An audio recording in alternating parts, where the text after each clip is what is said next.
अस्सलामुअलैकुम, welcome to health and happiness with doctor Varada Sikandar. एक नए एपिसोड के साथ, एक नए टॉपिक के साथ, और हमारे फोरम EFU के फोरम से मौजूद डॉक्टर ज़ुहा हमारे साथ हैं, जिन्होंने पहले भी हमें बहुत सारे टॉपिक से आगाह किया, उनकी अवेयरनेस दी, उनके ट्रीटमेंट्स बताए।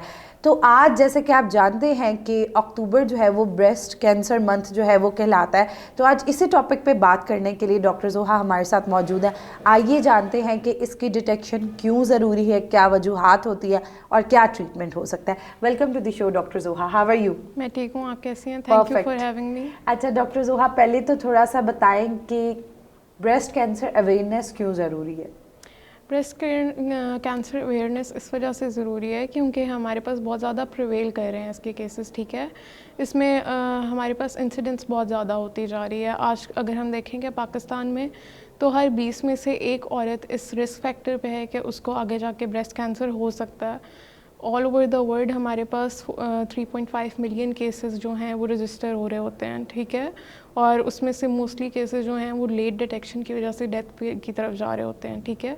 तो इस वजह से इसके लिए अवेयरनेस बहुत ज़रूरी है। इस तरह हमारे पास अक्टूबर का एक पूरा मंथ है जो ब्रेस्ट केयर अवेयरनेस के लिए हमने उसको रखा हुआ है, जिसके लिए अब बहुत ज़्यादा कोशिशें हो रही हैं हर जगह पे। ख़ास तौर पे पाकिस्तान में इसकी अवेयरनेस की ज़रूरत इसलिए ज़्यादा है क्योंकि यहाँ पे फ़ीमेल्स जो हैं वो बात नहीं कर सकती, हर किसी से बहुत कैजुअली इस बारे में बात नहीं कर सकती, मेल डॉक्टर को चेक नहीं करा सकती, इसलिए इसकी अवेयरनेस की जा रही है। बहुत से हमारे इलाके ऐसे हैं जहाँ पे किसी को अगर ब्रेस्ट में कोई स्वेलिंग होती है, कोई ग्रोथ होती है, तो वो उस चीज़ को बात ही नहीं करना चाहते, या वो किसी के पास दम कराने चले जाएंगे, या वो घरेलू टोटके कर रहे होते हैं। तब तक वो ब्रेस्ट कैंसर इतना फैल चुका होता है कि उसका ट्रीटमेंट नामुमकिन हो जाता है। इसलिए इसकी अवेयरनेस बहुत ज़रूरी है ताकि हम इसको अर्ली डिटेक्ट कर सकें और इसका ट्रीटमेंट कर सकें, क्योंकि कैंसर वैसे तो जानलेवा है, पर ब्रेस्ट कैंसर मोस्टली केसेस में अगर अर्ली डिटेक्शन हो जाए तो हम इसको ट्रीट कर सकते हैं। डॉक्टर ज़ुहा, आपने बात की अर्ली डिटेक्शन की। अर्ली डिटेक्शन कितनी ज़रूरी है, और अगर अर्ली डिटेक्शन हो जाए तो क्या इसका इलाज मुमकिन है? देखिए, कैंसर ऐसे नहीं है कि वो सिर्फ एक ही चीज़ होती है। अगर किसी को कैंसर हो गया तो उसकी एक ही स्टेज है। कैंसर डिफरेंट स्टेजेस में होता है। 4 स्टेजेस में हम इसको कॉमनली डिवाइड कर रहे होते हैं।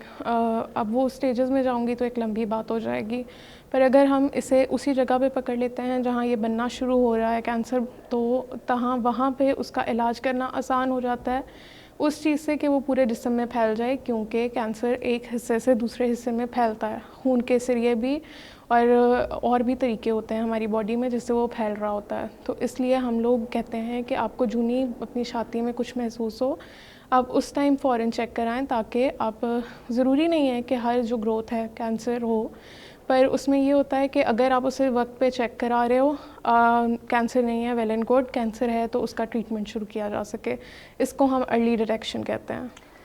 डॉक्टर ज़ुहा ने बहुत अच्छी बात की कि अर्ली डिटेक्शन बहुत ज़रूरी है। कई बार हमारी डेथ की एक वजह बहुत ये भी होती है कि लेट डिटेक्शन हो रही होती है। हम बीमारी को एक्सेप्ट नहीं कर रहे होते, लेकिन बीमारी का वक्त पे पता लग जाना, उसका इलाज का चांस उतना ज़्यादा बढ़ जाता है और आपका सर्वाइवल रेट जो है वो बढ़ जाता है। डॉक्टर ज़ुहा, आजकल कैंसर बहुत ज़्यादा जो है वो ब्रेस्ट कैंसर फैल रहा है, इसकी वजह क्या है? कैंसर है क्या, वो नहीं। पहले आप हमें थोड़ा सा बताएं कि इसकी वजह और जो है वो ये है क्या? अच्छा, हमारी बॉडी में जितने भी पार्ट्स हैं ना, जिस तरह स्किन भी हो गई, इंटरनल ऑर्गन्स हो गए, वहाँ पे सेल्स होते हैं, उनका एक टर्नओवर टाइम होता है 2 महीने 3 महीने।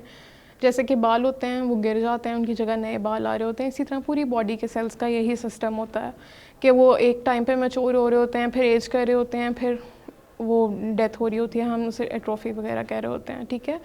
तो अब उसमें एक चीज़ ये हो जाती है कि अगर तो वो एक नॉर्मल साइकिल से सेल बड़ा ही नहीं हो रहा या मैच्योर नहीं हो रहा, और अब नॉर्मल मैच्योर होना शुरू हो गया। अब वही सेल्स जो एक जगह पे 3-4 महीने बाद मैच्योर होकर पहुंचना था, वो इकट्ठे होना शुरू हो गए एक जगह पे, किसी भी वजह से बॉडी के अंदर। कोई जेनेटिक वजह थी, कोई इन्वायरमेंटल फैक्टर था, किसी भी वजह से अगर वो सेल्स बहुत एबनॉर्मली ज़्यादा जल्दी एबनॉर्मली ग्रो करना शुरू कर दें और अपनी नॉर्मल ग्रोथ स्टेजेस ना कवर करके आएँ, तो वो बॉडी में जहाँ भी इकट्ठे होना शुरू होंगे, वो ग्रोथ जो होती है वो कैंसर बन जाती है। ओके, और वजह जो है वो इसकी क्या बनती है, कॉजेज़? वजूहात इसकी, ब्रेस्ट कैंसर की कोई भी एक ख़ास वजूहात नहीं है कि हम कह सकें कि अच्छा ये चीज़ थी तो इस वजह से हो सकता है। जेनेटिक प्रीडिस्पोजिशन इसकी ज़रूर होती है, जिस तरह के BRCA1 BRCA2 जीन्स हैं, ये जिसमें भी होते हैं उसमें जेनेटिक प्रीडिस्पोजिशन होती है।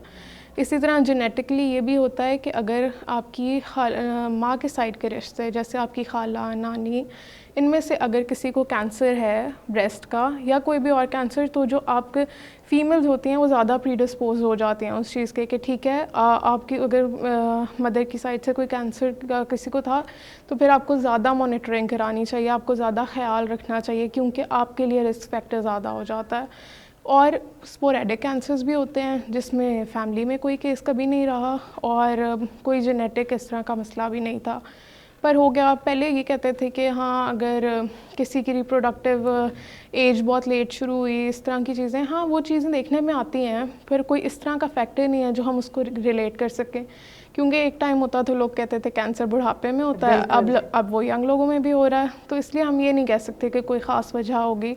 हाँ जेनेटिक प्रेडिस्पोजिशन होती है। Okay, all right. अब हम चलते हैं कि ट्रीटमेंट इसका क्या हो सकता है अगर किसी को कैंसर हो गया तो।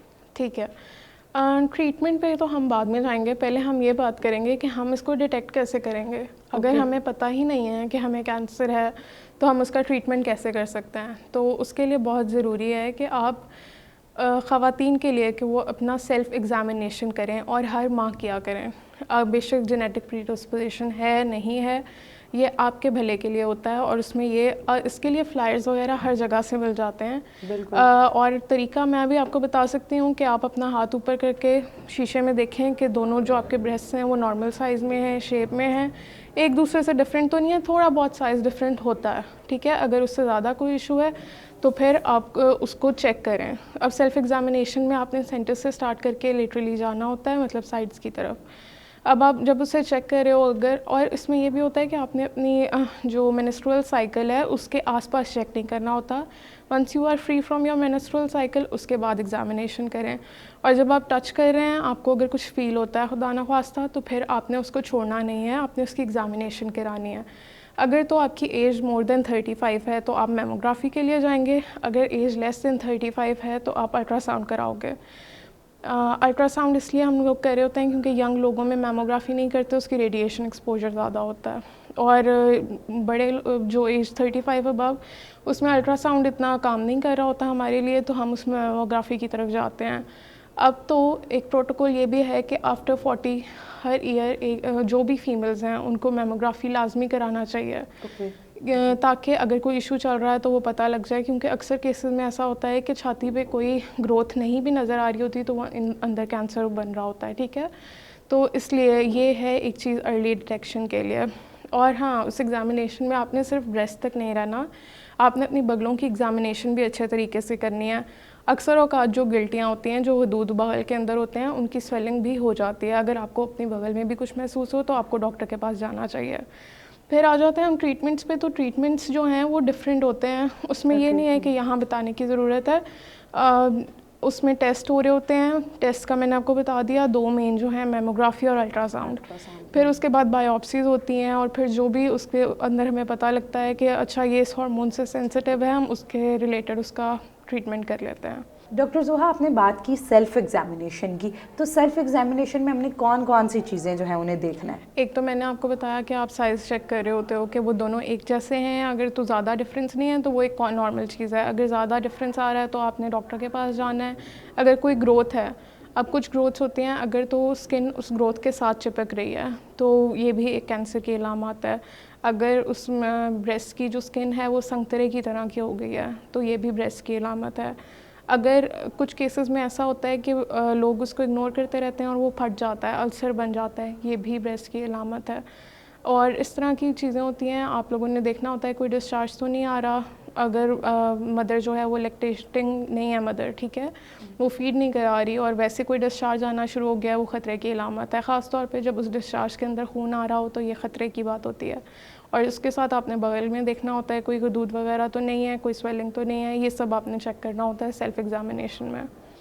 Okay, all right. Doctor Soha हमारे साथ मौजूद थी, इन्होंने हमें बड़ा ज़बरदस्त जो है वो बताया कि आप अपनी सेल्फ एग्जामिनेशन, अर्ली मॉनिटरिंग जो है वो हमें हेल्प करती है कैंसर की प्रिवेंशन से। और अगर आपको इस तरह का कुछ फील हो रहा है तो आपको चाहिए कि आप कंसल्ट करें, इस पे बात करें, क्योंकि ये एक जानलेवा मर्ज़ है। आप इस पे बात करेंगे तो ही आप जान सकेंगे कि आपको इस तरह का कोई मसला तो नहीं है, और अपने गिरदोनवा ख़वातीन को भी अवेयरनेस दें ताकि हम लोग सब जो है इस ब्रेस्ट कैंसर जैसी प्रॉब्लम से बच सकें।